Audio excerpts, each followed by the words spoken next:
Hey there, and welcome to GamePoints episode 112, our weekly little get-together where we talk about gaming news. I am, as always, your host, Steve Brown, and joining me today is... I'm David. Tonight on GamePoints, we're going to talk about Star Wars Battlefront reviews. The embargo went up at 3 p.m. Pacific Standard Time today. I myself have played the game, as well as a bunch of other people, and most of our reviews aren't out yet, and you'll find out why as we go on with the show tonight. We're going to talk about Respawn getting gobbled up by the behemoth that is EA.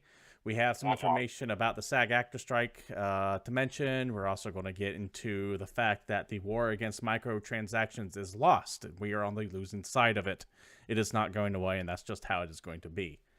Those damn microtransactions. Couple of things that I want to get out of the way first. One, if you're joining us live here at Twitch TV/GamePoints, we do stream Monday night at 8 p.m. Pacific Standard Time.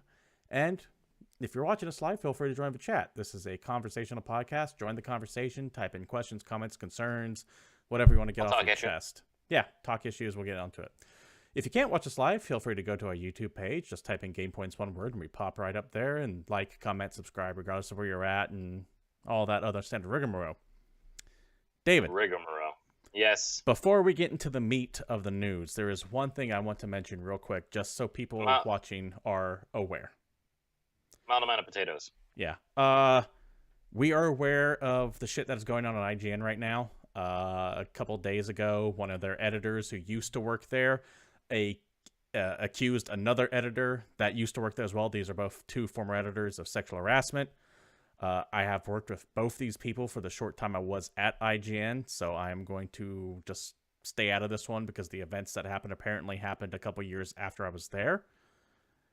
It is a shitty situation all around. We are aware that IGN editors went on strike in response to how HR handled the situation, and things are still kind of developing on that front. We're not ignoring the story, but I know both these people involved. I am distancing myself purposely from it because I haven't spoken with either one of these two people in a little while now. And all this happened after I was there. It's just I'm a little too close to the situation to be able to give my opinion on it accurately and be considered unbiased. I think it sounds shitty. Yeah, it definitely does sound shitty. And I think that people are bad, and they should stop being bad, and really just stop fucking being dicks to each other. That's it. Yeah. That's good. Did no one watch Bill and Ted? I feel like all of 2017 could be fixed if anyone had ever bothered to watch fucking Bill and Ted. So no one is being excellent to each other. I'm really upset about it. Anyways, the point is, I just wanted to mention, yes, we know about it. We're not going to cover it beyond this intro right here. It's extremely sensitive. And I just do not know enough about what actually happened. And like I said, given my connection to some of these people, I'm just going to remove myself completely from the conversation. So don't think we're ignoring it. We can't give you 100% accurate information on the entirety of these stories, yes. So we're kind of having to leave it alone, mostly because of his involvement with IGN. Yeah. Feel free to look up online. You can find Kelly's account of what happened on her Twitter. You can find Vince's response on his Twitter. And I think the IGN editors released a statement today about what happened there. Well, actually, IGN editors released a statement, and then I think the management had a statement that came out later. As far as I know, management nor legal have released anything official on this topic yet. I thought they had at some point. That's okay. Well, you guys can check. Anyways, if you find something, throw it at me in the chat. Yeah, that's that. By all means, look into it if you're interested. Otherwise, we are just going to go ahead and move on to the first big story of the day, and that is the fact that Star Wars Battlefront II has had their review embargo gone up today, and there's a whole bunch of other shit that goes along with that. How do you want to start this? Yeah, there's a bunch to a fucking train wreck. There's a bunch to unpack here. So let's start with the fact. Let's start with the Reddit thing. Okay, this game came out. It's a thing that exists, or is coming out. It's a thing that exists, and people have been playing it. And one of the things they noticed was one of the things that people were complaining about in the beta, the way that they had everything kind of locked and the way the loot boxes worked and the way that the loot system looked to work. Well, now people are playing it and they're aware of the fact that this game that they paid $8 for was going to take them about 40 hours to unlock Darth Vader. Yeah, Darth Vader, who was, if I recall, correct me if I'm wrong, was playable from the get-go in Star Wars Battlefront 1, is now pay-gated, essentially, behind credits. You have to have a certain amount of credits to unlock them, which can be earned either by playing, which estimated average is 40 hours, or by buying their loot boxes and lucking out into credit stashes. Yep. To say that people... Good. It's like, it's one thing to have a character that's like locked a little bit that you need some progression to get to, but that's an entire full-time job work week. Yep. To unlock one character, keeping in mind that that's not the only fucking character locked behind this wall. Yeah, there are 6 as of last count, and to unlock all 6 of them, originally, you would have needed 240,000 credits. Now, that's changed, but we'll get to that part in a second. What kind of kicked all this off and caused the internet hive to start attacking EA en masse was specifically this Reddit post right here. On the Battlefront Reddit, someone posted up saying, seriously, I paid $80 to have Vader locked. And then a member from EA's community team responded with the following. The intent is to provide players with a sense of pride and accomplishment for unlocking different heroes. As for the cost, we selected initial values based upon data from the open beta and other adjustments made to milestone rewards before launch. Among other things, we were looking at average pay per player credit rates earned on a daily basis, and we'll be making constant adjustments to ensure that players have challenges that are compelling, rewarding, and of course, attainable via gameplay. We appreciate the candid feedback and the passion the community has put forth around the current topics here on Reddit, our forums, and across numerous social media outlets. Our team will continue to make changes and monitor community feedback and update everyone as often as we can. Yeah, the reason why it takes 40 hours to unlock is because you need to have a sense of pride and accomplishment for unlocking them. Bullshit. This quickly spiraled out of control to become the most downvoted Reddit comment of all time, with 576,000 negative downvotes. Or downvotes. Like a negative downvote would be positive. It's oh boy, were people pissed. 500,000 people said, what the fuck? This isn't pride or accomplishment in anything. And they fucking went, this is horrible. This is dumb. It's bullshit. Yeah, it absolutely is. Like this, people, this like PR bullshit might work in a boardroom, but against real people, and you're talking about their fucking money. Yeah, and time. Hey, and time. Your time is fucking worth something. Hell yeah. And in I know how much I make in a 40-hour work week, and guess what? It's not fucking. I'm not doing that for goddamn Darth Vader. Yeah. In 2017, which is arguably one of the best years of gaming we've seen in a very long time, for Battlefront to do this bullshit and say we need months and months of your time to unlock everything. In fact, at last count, people who calculated what it would take to unlock everything at level 4 and all the heroes and everything like that, it would take 4,500 hours to do. Sorry, motherfucker. I can play every other game that came out this year before I even touch Battlefront and still not hit 4,500 hours. You could play every other game that came out this year to completion. Yeah. And not hit 4,500 fucking hours. It's fucking transparent and people see right through it. There's no pride and accomplishment in here because you see someone running around in all these skins, you're going to think of one, two things. One, wow, they have no life because they've spent hundreds and hundreds of hours on this game. Or two, wow, that person must have a lot of disposable income they're throwing at the game. Neither one of those is a sense of pride or accomplishment.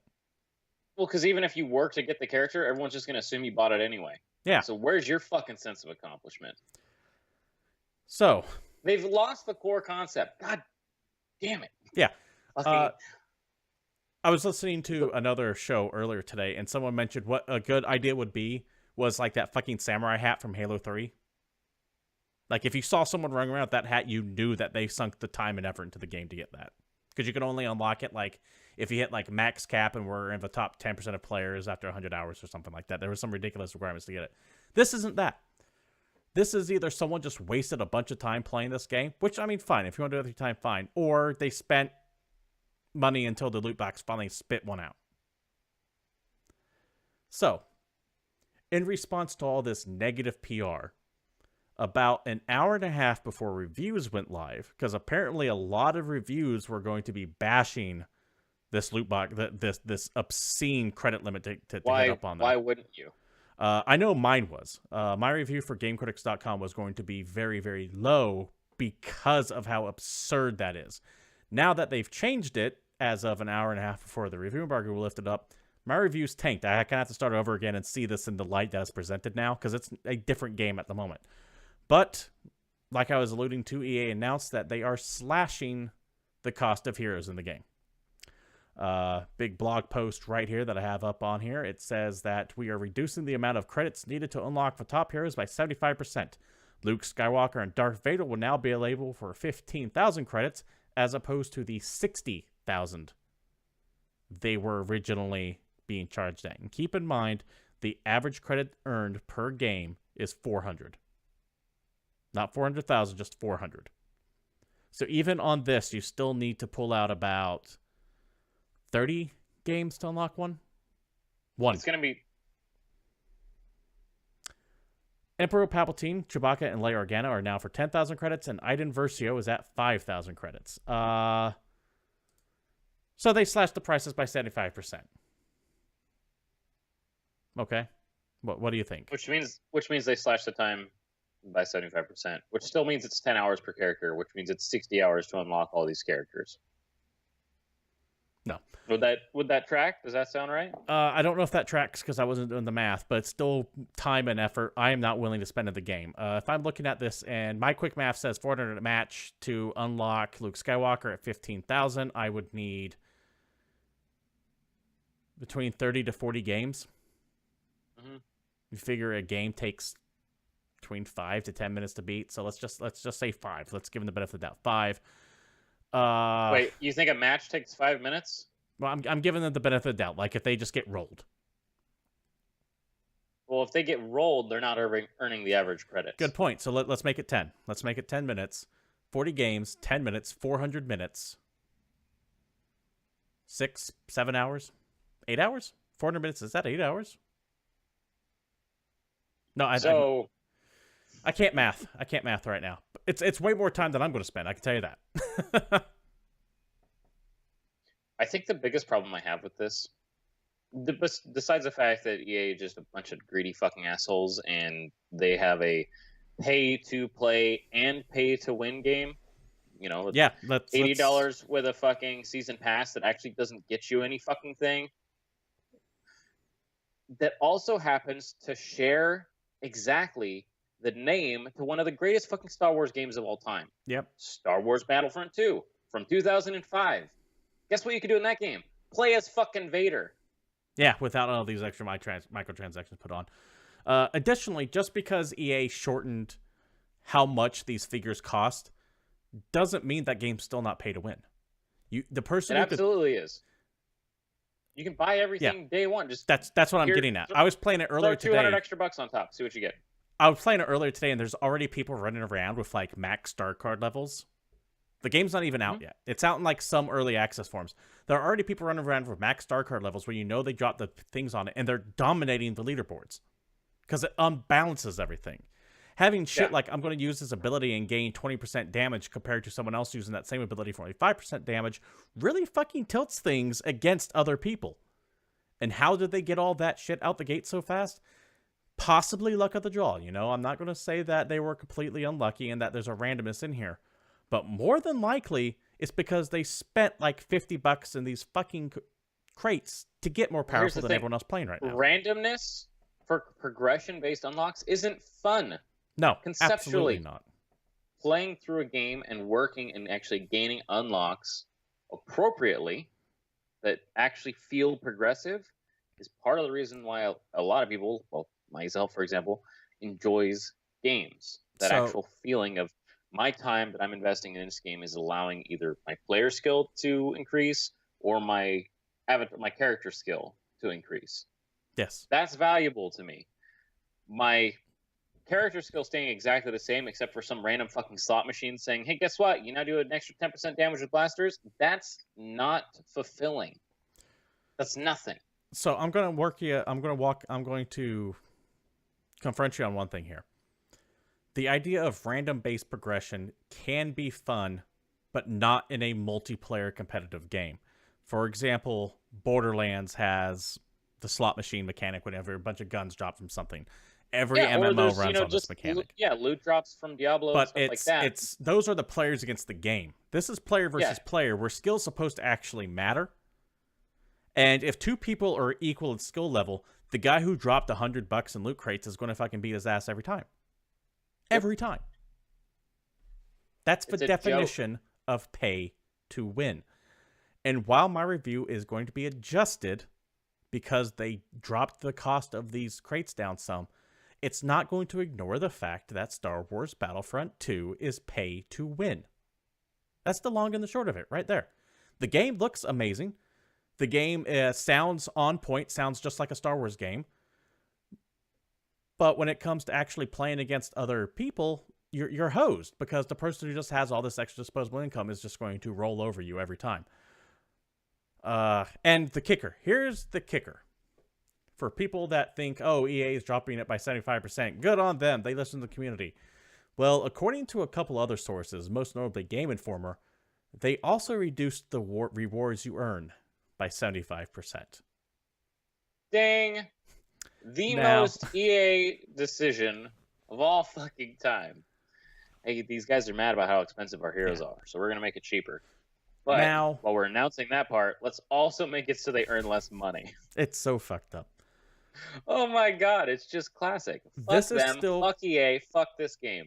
There's still a lot of confusion over this specific point. We're not sure if EA has dropped it across the board for everything, or if it's just the rewards you get by beating the campaign that have been dropped. But there are actual, like, legitimate sites saying, yeah, we've noticed a drop in how many rewards we're getting. Before we move on to the next topic, a couple other things, because I have played through Battlefront 2. I have finished the campaign completely. I have played about 20 hours of multiplayer at this point. The campaign itself, spoilers, by the way. In fact, I'm going to hold up this remote right here. Well, don't spoil it for me. I'm just kidding. I'm never going to fucking hold this remote right here. This is the beginning of spoilers. I will hold this remote up again when spoilers are over if you just want to mute this and come back to us. I'll give you a few seconds to mute. That's the lamest fucking way ever. Hey, I could have had a graphic, but I didn't. So the campaign is less than 5 hours long, and the biggest fucking hook of the campaign, the ability to play an agent of the Empire fucking up the rebellion, only goes for about 2 missions before she fucking flips and joins the rebellion. Which is womp, womp. Then it becomes like any other generic Star Wars first-person shooter, right? That's always what happens. The Imperial officer defects and joins the rebellion, blah, blah, blah, blah, blah. This game was marketed as taking down the rebellion and avenging the Empire. That's not what happens in this at all. The marketing, when it comes to the story, it's totally misleading. Additionally, I like the main character. I like Iden Versio quite a bit. I think she's very interesting. But half the game, you're not playing her. Half the game, you're either playing as Luke, or Han, or Lando, or Princess Leia. And their parts are fucking monotonous as hell. That feels like some EA executive sat down there and went, yes, but where are the lightsabers? Where are the Jedi? This is the exact same problem we were talking about when Visceral got shut, and about how they were having EA marketing teams coming and going, we need to have Han in there somehow, no matter how ham-fisted it is thrown in there. Where's Yoda? Why isn't Darth Vader doing anything? Additionally, the plot makes no fucking sense unless you consume every single bit of Star Wars media out there, including all their books and side stories that they have. They mention terms like Operation Cinder and shit, which mean nothing to people who've only watched the movies, and they assume that you have this knowledge going in. So it's kind of a train wreck when it comes down to there. On the multiplayer side of things, we have the loot crate issues that we're talking about. There are some weird connectivity issues. I had a few last spike, and the most fucking egregious of all, in 2017, and I keep using that fucking current year argument, and I hate it, but god damn it, this is unacceptable. Load times of over 30 seconds to get into a match. Like, are you talking just to actually match with people, or once you're all... No, I mean, once you're matched and the game is starting, you have to wait an additional 30 plus seconds to actually get in there. This isn't matchmaking. This is, okay, your game is now starting. We have found more people. We are now loading the map. And loading the map.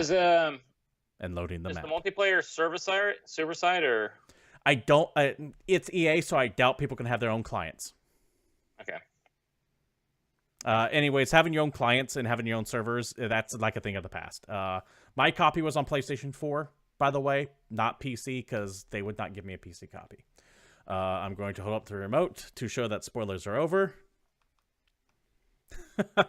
All right. We'll get something better eventually. Spoilers over. Yeah, not. I need some kind of graphic or something that pops up on there. Or just a fucking card that you wrote spoilers on, and then another one that says end spoilers. Well, it's not something I thought about until just now that I was going to get into, right?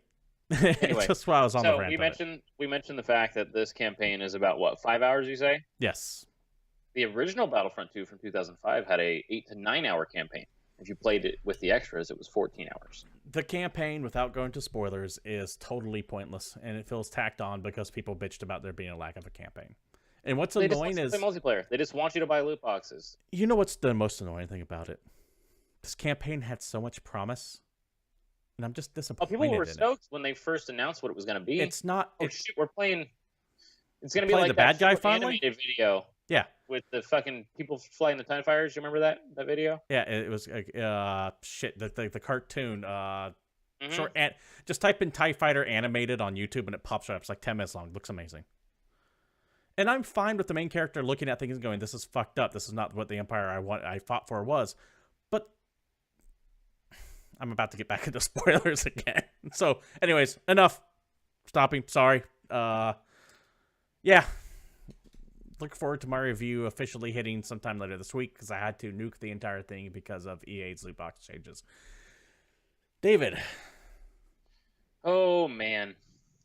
Let's go ahead and talk about the next story up on deck here. Oh, dude. Well, let's just go ahead and continue being mad at EA. Now, a lot of times when something like this happens, or at least back in the day, we'd be excited. Like, oh, hey, this seems like a good idea. But given the track history and exactly what this publisher does to everybody, EA has purchased Respawn. Remember those guys that used to be Infinity Ward back in the day, and then they said, fuck you, Activision, made Respawn, made Titanfall 2, which was a damn good shooter, but then EA's like, no, we're going to release this at the same time as the new Battlefield, and just fucked it all out of oblivion. Well, now EA owns Respawn. They spent $455 million to buy a company that they hosed out of sales in the last game they released, which pretty much means that we'll have about a year left for Respawn to make another Titanfall game, because that's the only thing EA is going to tell them to do. And another Star Wars game. They are contracted to make another Star Wars game. They're going to demand them to hit certain milestones, release all certain features, and then when it doesn't sell well, they are going to kill Respawn, just like they killed every other fucking company they ever purchase.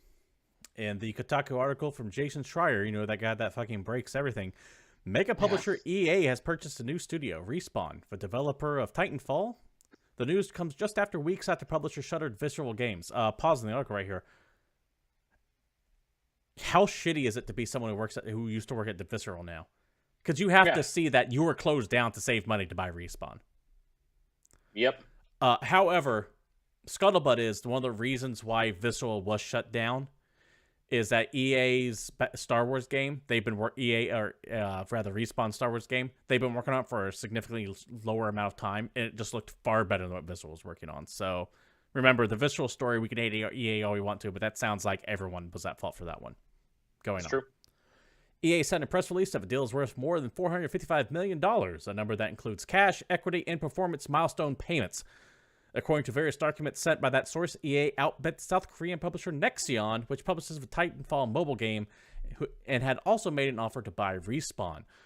Essentially, the way the Titanfall publishing deal worked with EA is that EA ended up getting something called the right of first refusal. What that means is that if Respawn wants to sell to someone, and a company makes them an offer they're willing to take, Respawn would have to go to EA and go, hey, Nexion is offering us $450 million. These are the terms of their contract. Are you willing to match or do better? They can just say yes, and then they have to sell to EA. It's called the right of first refusal. Right of first refusal, and it's a legal. It happens a lot in the business world, especially usually with like joint partnerships and everything like that. Like, hey, if you're going to sell your company, you have to offer it to me first. Let's say we go into business together, David. We make GamePoints Industries. You have half the company, I have half the company. And our contract would be something called the right of first refusal, which means that if you ever want out and you want to sell your company to someone, like you're half of the company, you have to offer it to sell it to me first. I gotcha. Makes sense. And that's what happened here. Nexion made an offer. Respawn went up to EA and said, hey, Nexion's thinking of buying us. We kind of want to sell. What do you have to offer? EA went, we offer this. And there you go. I know it's potentially good for a little while, short term. Respawn's got some money. They can keep working on their game. We know they're at least going to release one more game. Guaranteed. Because EA is not going to kill them before that happens. Well, Titanfall 3 is in development, according to these documents, and they are working on that Star Wars game, because EA does either sports or Star Wars, and that is what they do. Excuse me, I just hiccuped. We'll see how this shakes out. The next game that Respawn makes, I'm not going to want to buy. Why is that? Because they're owned by EA. So you're just not going to buy anything that the EA ever publishes, regardless of how good it may be. Fuck them. Okay. I mean, unless they get their shit together and they can release an actual video game, I'd consider it. But I don't believe it's anything like every other game they've released recently, where it's just chock full of pay-to-win bullshit. No, I don't want that. Okay. I have no intention of supporting that. All right, that clarifies things a little bit more, because you have games like A Way Out, which is their little indie title that they're publishing about the jailbreak. That looks amazing. Stuff like that. Stuff like that's fine. I'm talking about these big AAA pay-to-win. We've talked about transactions things a million times, and exactly what I don't like. I know what you're getting at. I understand what you're saying. It's just that bold statements require scrutiny. Well, I wanted to make sure that everyone was on the same page, so that way if you end up buying A Way Out a year and a half from now, I don't want someone who watched episode 112 go, oh, you fucking said I got you. So I'm just sold out. Yeah, luckily I'm just making sure we understand where everyone's at. Luckily for me, I'll sell out for almost any reason. EA, give me some money.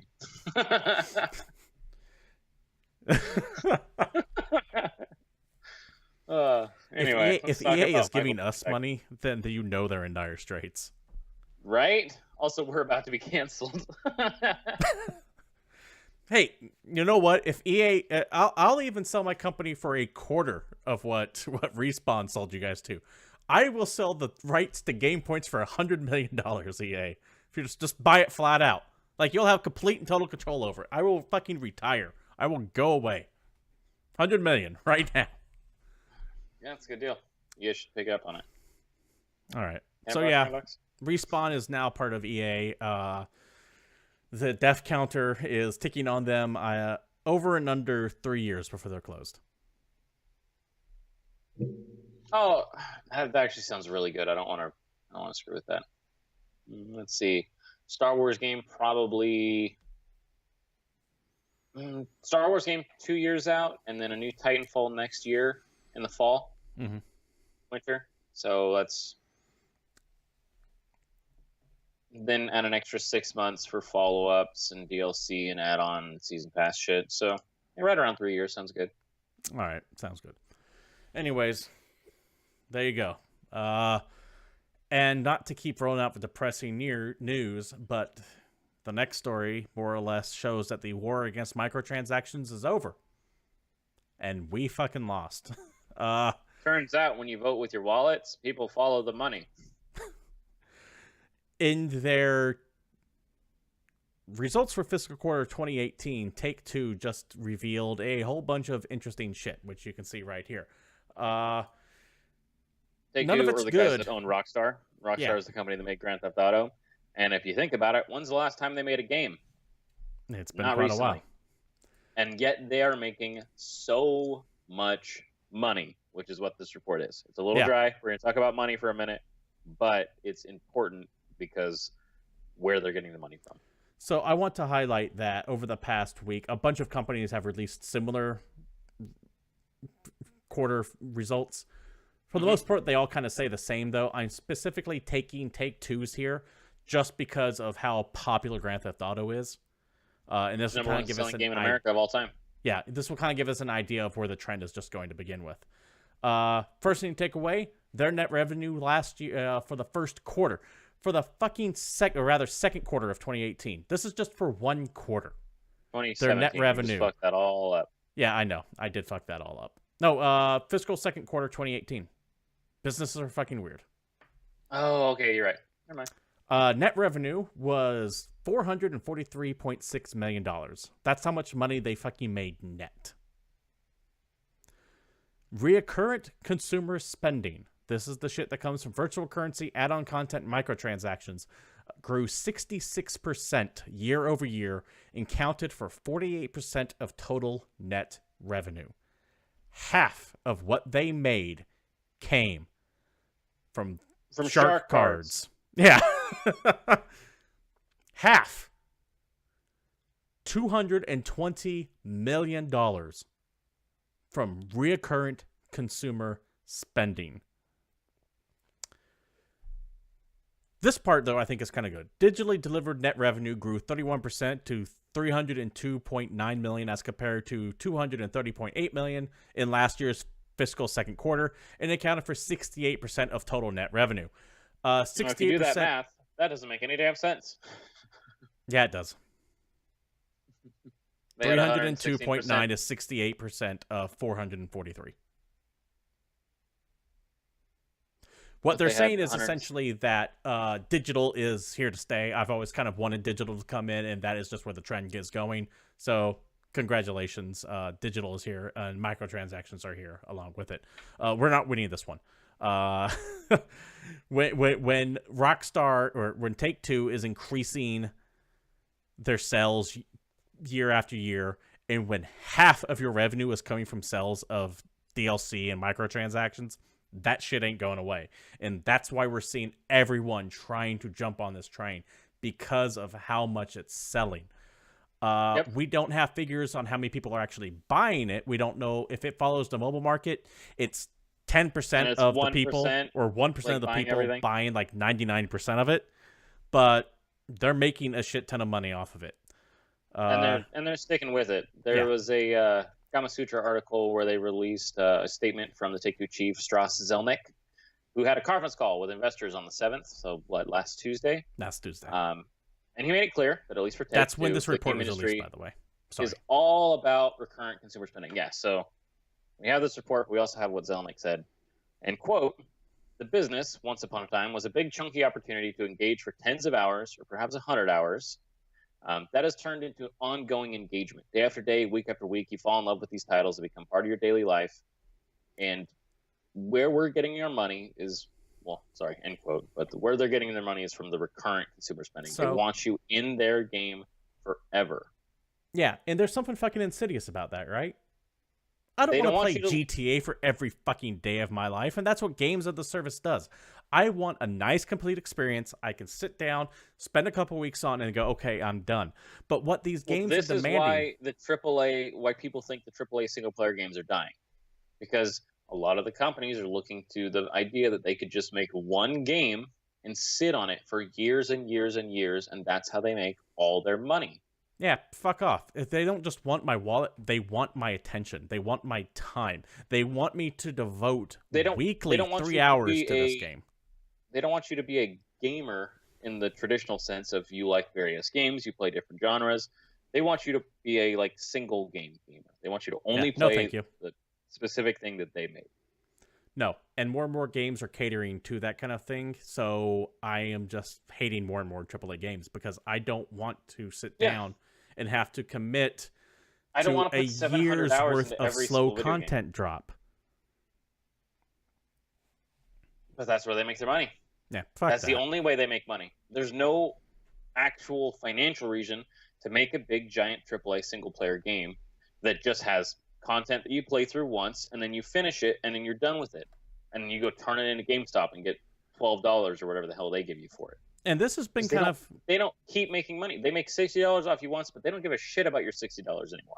Yeah. That part doesn't matter. What did you do for me today? Exactly. And this shit's been kind of rearing its head for the past few years. You've seen it with Overwatch has all their seasons. Same with Heroes of the Storm with their limited time events. It's kind of like the MMOization of console games. You see this in the seasons with the season pass, slow content drops of big chunks trying to get you back into the game to keep playing. And you also see it in games like Hitman and Telltale with their episodic content. Hey, buy this game now, and we keep talking about it in the media once every month or 2 months or so. And if that really works out for you, awesome. But in the case of Telltale, they might have grown a little too fast, too large, too fast. And they have suffered some layoffs for our next story. Oh, dude, I had one last thing, though, to say about Take-Two. Okay. And that's just to be really damn worried about Red Dead Redemption 2.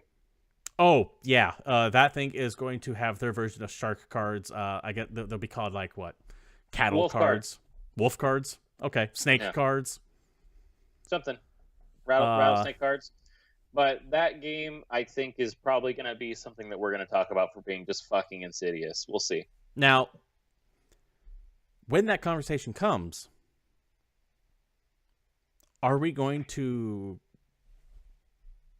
separate? Are we going to look at both sides of the game as individual parts?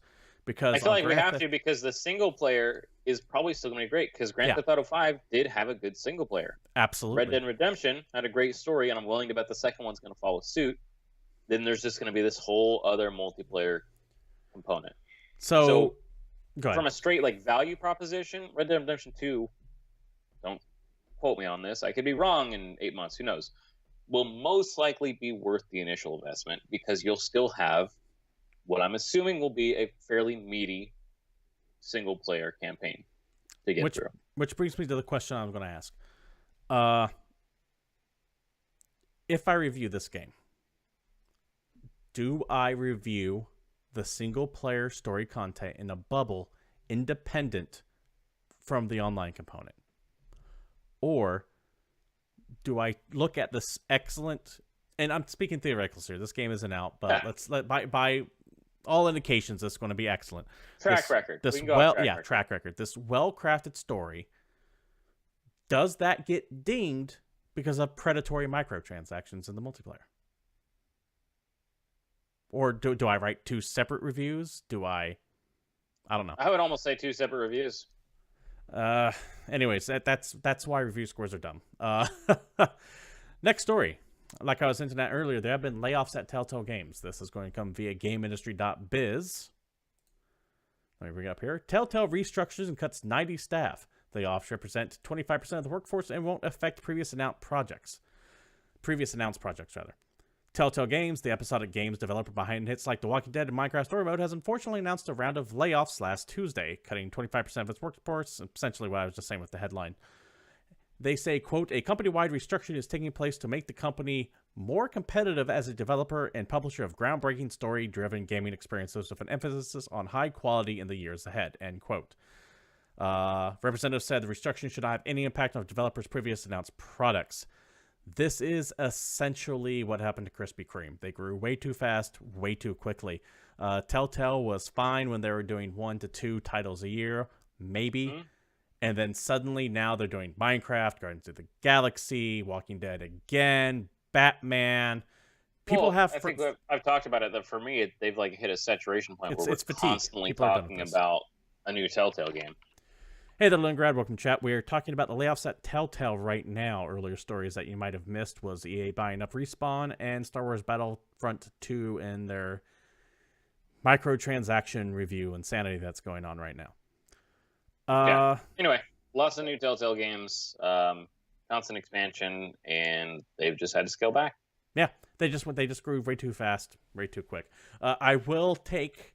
It does suck because there's like 90 people that lost their job. Yeah, 25% of the staff is no fucking joke. That's big, but that's what it. They got too big for their britches out the gate. One thing I will want to point out is the quote where it says, "With an emphasis on high quality in the years ahead." If that doesn't mean you're changing your engine, which was buggy when it first came out so many years ago, then you are not committed to that statement. Yeah, the next like big or the next cycle, I guess, of Telltale games, because I assume it's not going to be the next single game. It's going to be the next series of games as they get more and more franchises and stuff. Should be on completely new software. Yeah. This is just ridiculous at this point. And people can only take... I still want to talk about the fact that they lost 90 people, which was a quarter of their workforce, which means that they're walking that's around huge. with a almost 400-person team working on these games, which is something that you would see with like Uncharted 4 or Last of Us 2. Like big AAA titles have 400. Keep in mind, this is not necessarily all from the development side. The development team could be smaller. This includes company-wide, so it could be like everybody. Janitors and receptionists, etc. That said, also remember how many games are currently in development. They don't just have one massive team of like 300 people. They probably have 5 or 6 small teams of about 50 to 40 people each. This one team makes Minecraft. This other team makes Walking Dead. This other team makes Guardians of the Galaxy. I'm just saying, normally when companies have a team that large, it's because they're crunching to finish one single big game, and then when that game actually ships, that team shrinks significantly. Yes. What I am saying is that's kind of comparing apples to hand grenades here, because Telltale does not just have one team of 300 people. You can throw apples at people. Fair enough. All right. Are you ready? We want to move on? Yeah, let's go ahead and move on. We can talk about the fact that the SAG-AFTRA strike is officially over. Now, we talked about this a couple of weeks ago, how it pretty much quieted down. It was more or less over. It's now officially done. National voting completed today, which was actually last Tuesday. They voted overwhelmingly to approve the successor to the Interactive Media Video Game Agreement by a vote of 90%. So, if you weren't following at all, there was a giant voice actor strike that's been going on for the last year. Video game voice actors were really upset with the conditions that they were put under, the strain they had to put on their voice, the fact that they didn't have any incentivized bonuses. They didn't know what they were getting into. They didn't know if they were working on a sequel. They would never know what kind of game they were doing, if there was going to be scenes they were uncomfortable with, sexual content, whatever. And they had a strike. This affected a lot of people, including Ashley Birch, right? Ashley Birch was the one who voiced a character from Life is Strange, but also wrote some of Life is Strange. So and then missed out on doing the prequel for her character. Yeah, what was really weird about that specifically is she's still credited for writing part of Life is Strange, whatever the second one of the prequel is called, but they had to get a different voice actress to do that character. Mm-hmm. I feel bad I forgot her name, but I actually felt really bad that the lady that voices Claire Redfield from Resident Evil wasn't able to come back to do the remake for Resident Evil 2. Oh, I don't remember her name. I don't either. But anyway, this strike has taken its toll, and it has finally ended. Now, they did not get absolutely everything they wanted, but they got a decent amount, including a little bit more knowledge on what project they're working on. They'll at least get the game code name. They'll know if it's part of a sequel or a franchise. They'll know if they've been in that role before. They'll get a heads up if it's going to have any specific strain on their voice or have anything that could be offensive material that they're going to have to then say or do or whatever. If it's going to also include motion capture, if they need to run around, do stunts, all that other fun stuff. So they did all right. The roles of Leon and Claire were played by Matthew Mercer and Allison Court, respectively, and that they both confirmed via social media Capcom opted to go with non-union workers to fill those roles. Yep. Because, which is exactly what we said was going to happen. That's what we were saying. Game companies actually don't care who does the voice. No. Because most people don't pay attention to that part of the credits. No, I do, but most people don't. We are in the minority. But hey, they're back. Yeah. They can do stuff. We'll see how that shakes out. Next story. This kind of comes out of nowhere as we're kind of do the last few random stories that popped up at the end of the week. And this is hilarious. I just think it's hilarious. This is from the New York Post. I think this might be the first time we've ever shown them on GamePoints. Apparently, according to the New York Post, Humvee, the makers of the Humvee, are suing Activision over Call of Duty. Just say that again one more time. Just slow it down. Humvee maker sues Activision. Hummer, are suing Activision, guys that make Call of Duty. The maker of the Humvee military vehicles filed a lawsuit accusing Activision Blizzard of reaping billions of dollars of revenue by incorporating its trademarks without permission in its flagship Call of Duty video game franchise. In a complaint filed on Tuesday night in the U.S. District Court in Manhattan, AM General LLC accused Activision of taking advantage of its goodwill and reputation in the Humvee and the HMMWV marks by featuring them prominently in Call of Duty in licensing related to content for use in toys and books. First off, let me say the fact that the legal document says toys and books shows just how out of touch AM General is. Video games are an industry that makes more money than Hollywood does today. They are a little bit more than toys and books, but I digress. Activision, based in Santa Monica, California, said Call of Duty sales by last year had topped 250 million units, with revenue exceeding 15 billion. But AM General said that success came, quote, only at the expense of AM General and consumers who are being deceived into believing that AM General licenses the games or is somehow connected or involved with the creation of games, end quote. Motherfucker, AM General is saying that they are responsible for Call of Duty's success. Yes. The existence of the Hummer in Call of Duty is specifically the reason why anyone played any of those games. Even though those games started in World War II and there wasn't any fucking Hummers in those. Or just any of them. Yeah. I don't care if the main character is fucking chugging down McDonald's wearing Nike sneakers in a fucking members-only jacket and they didn't get any of that permission to use any of that. That is not why that game is selling. You're fucking insane, AM General. As a matter of Jesus fact, Christ. it kind of goes the other way. You should owe them money. Yeah. For advertising purposes. Oh, man. It's so great. They just need some of that money. This is them essentially going, pay us and we'll go away, right? They're pulling the Harmony Gold here. Yeah. They're just trolling in courts. Give us some of that Activision money. Look it up. This is fucking Indiana. ridiculous. Sorry, I just coughed. No one's buying Hummers. People don't want cars that get 8 miles to the gallon, and we don't release the cool military versions to civilians. So yeah, this isn't the late 90s, early 2000s anymore. You know, why doesn't anybody want an H3? Look at it. Look how terrible it is. Sorry. David, why don't you go ahead and bring us on home with the last news story of the week? This one is of personal significance to you. So this is just a small little thing. And from what I understand, it's actually going to be resolved fairly quickly. But we talked about the fact that the Xbox One X actually released. What was it, Friday? Sometime last week. Most powerful console ever. And to little to no fair, in my opinion. But sales are apparently really good for it. Sales are apparently going way better than Microsoft expected. Which is funny because that's what happened with the PS4 Pro. Turns out some people like the idea of a high-powered console. Now, when we originally talked about the Xbox One X, I was excited about it because it's got a 4K Blu Ray player in it, which is the exact thing that the PS4 Pro does not have. It cannot play 4K HDR-enabled Blu-rays. You know, the shit that Sony themselves made. Yes, won't do it. However, at least at launch, the Xbox One X 4K Blu-ray player has issues. In an article via Forbes,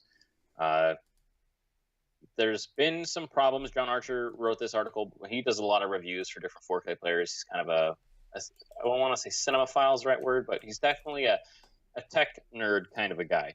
And there's issues with the HDR modes on the 4K playback for the Xbox One X. It makes the blacks look gray. Sometimes it makes the picture look really noisy, which it's 4K. It should be the cleanest damn thing you've ever seen.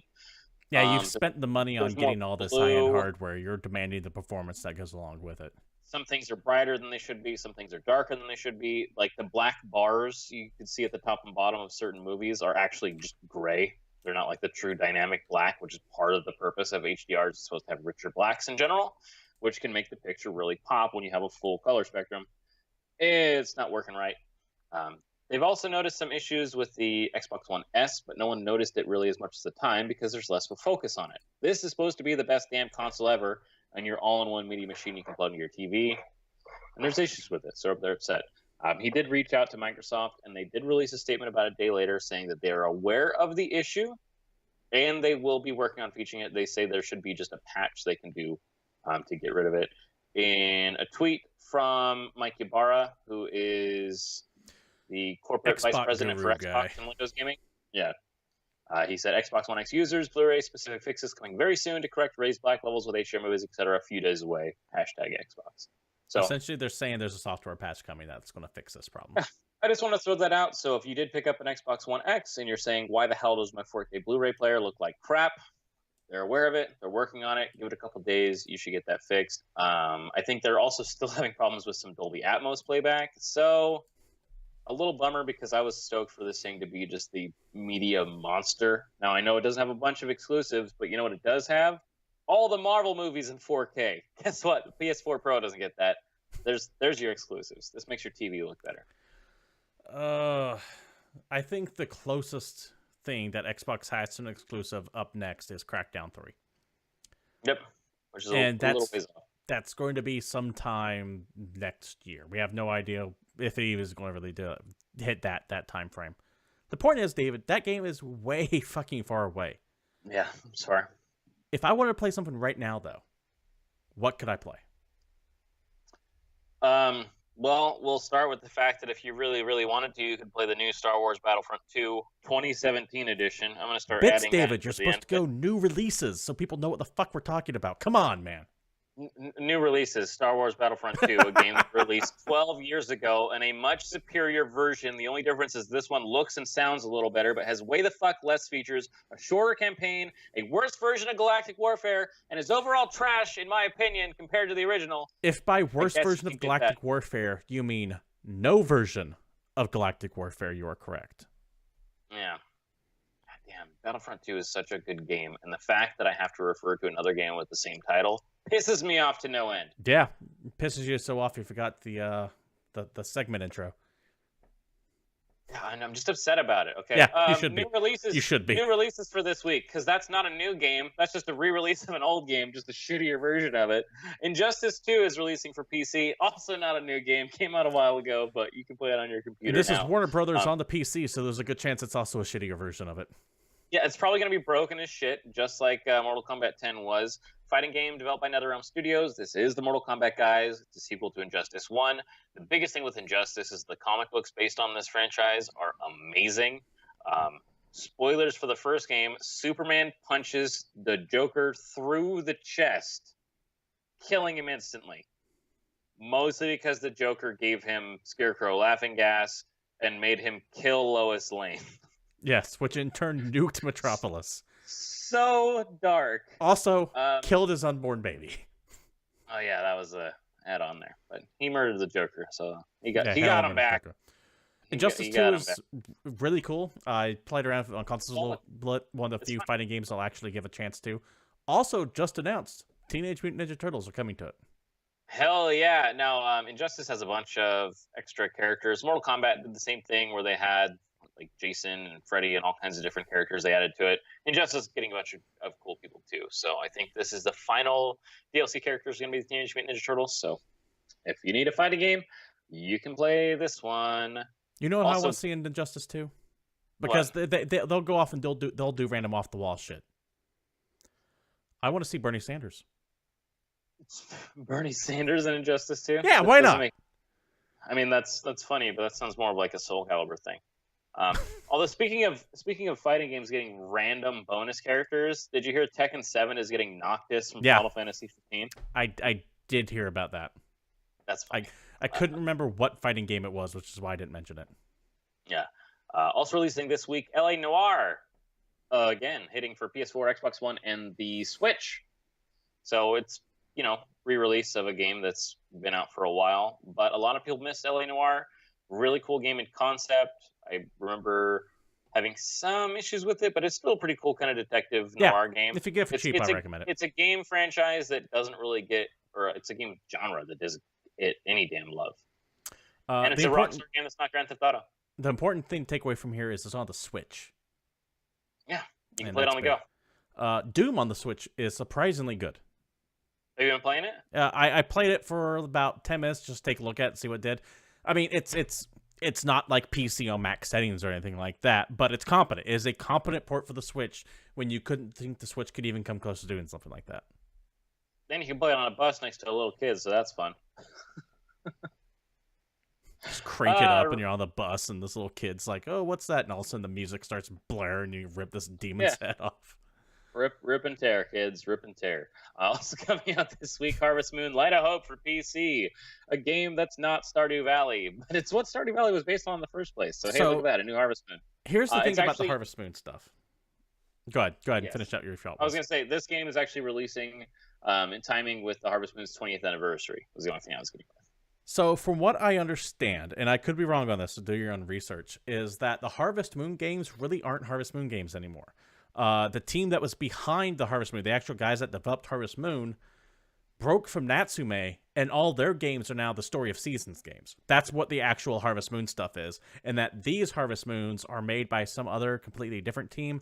I'm not positive on that, but I think that's what's going on here, is that this is not really a Harvest Moon game. It's just using the name because Natsume owns the license to that name, owns that name, but all the core concepts are owned by the guys who are developing Story of Seasons now, I guess.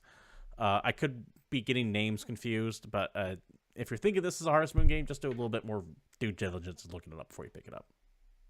Cool. If you don't want to play Harvest Moon and you need something that you can play with yourself, or if you got kids, there's a new Lego game coming out. Now, I know they all kind of play the same, but it turns out they're kind of fun. So, yeah. Lego Marvel Superheroes 2 is coming out PC, PS4, Xbox One this week.